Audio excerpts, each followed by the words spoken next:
Alright, trickers and trickers, now it's time to take a look at Journey's End. And no, this isn't the final episode I'm going to be looking at. It's just the episode name is Journey's End, so here we go. The Federation has agreed to turn several colonized planets over to the Cardassians as part of a long-disputed treaty.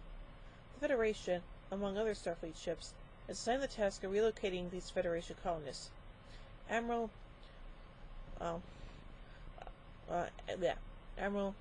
Alina Nechayev warns Captain Picard that the colonists of Doran 5 are Puebloan settlers that wanted to create a new home for their culture, and Picard is to remove them by any means necessary. Before the Enterprise sets off for Dorvan 5, Wesley comes aboard as a vacation from Starfleet Academy. However, his mother, Dr. Crusher, and his former crewmates find him snappish and depressed. Wonder why. At Dorvan 5, Picard negotiates with the Tribal Council, led by Anthwara. Picard suggests that they found 3 other nearby homeworlds with similar conditions, but Anthwara insists that they must stay at Dorvan 5, as their ancestors had spent 200 years to find a world with the right spiritual properties, and believes it would take just as long to find another.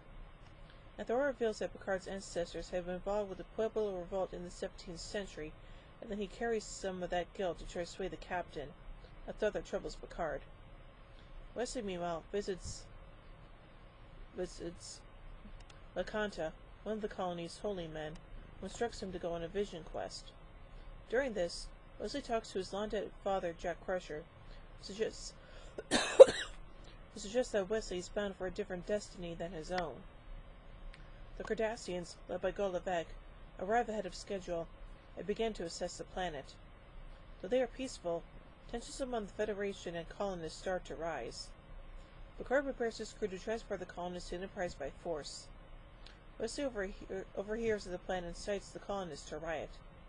Picard warns Wesley against his actions, prompting Wesley to quit Starfleet on the spot. Wesley has a heart-to-heart discussion with Dr. Crusher, telling her about the Vision Quest and that he never thought Starfleet was right for him. Dr. Crusher reminds him about the Traveler, who told her Wesley was special, and that he might be bound for better things, and regardless what he does, she will be proud of him. Aww. On the surface, the colonists take some of the Cardassians hostage, but Picard and Golovec try to come to a solution. Golovec mentions that he has lost 2 sons to the war with the Federation and doesn't want to lose his last one. A fight breaks out, and Wesley, on the surface, tries to stop it, but ends up freezing time. Lakanta reveals himself to be the Traveler, and is ready to help mentor Wesley on his new path. Wesley agrees and the two depart.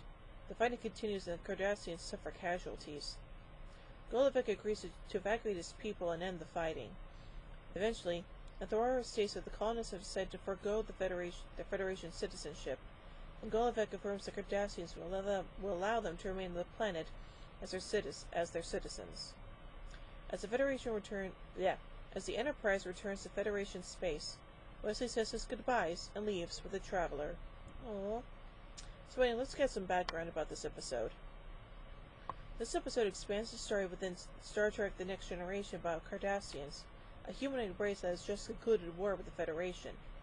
They're significantly expanded in Deep Space Nine, which began halfway through TNG's 6th season, and the events provide a backstory to Star Trek Voyager, which ran from 1995 to 2001, with episodes such as The Wounded, Ensign Rowe, Chain of Command, Lower Decks, and Preemptive Strike. Wesley had left for Starfleet Academy in Season 4, and there is an episode about his time in the Academy in The First Duty. So overall, I say this is a pretty good episode, and the departure of Wesley with the Traveler was actually kind of nice, I guess. So overall, I give Journey's End 5 warp cores out of 5. Well, join me soon as we take a look at Firstborn. So, until then, live long and prosper, everybody.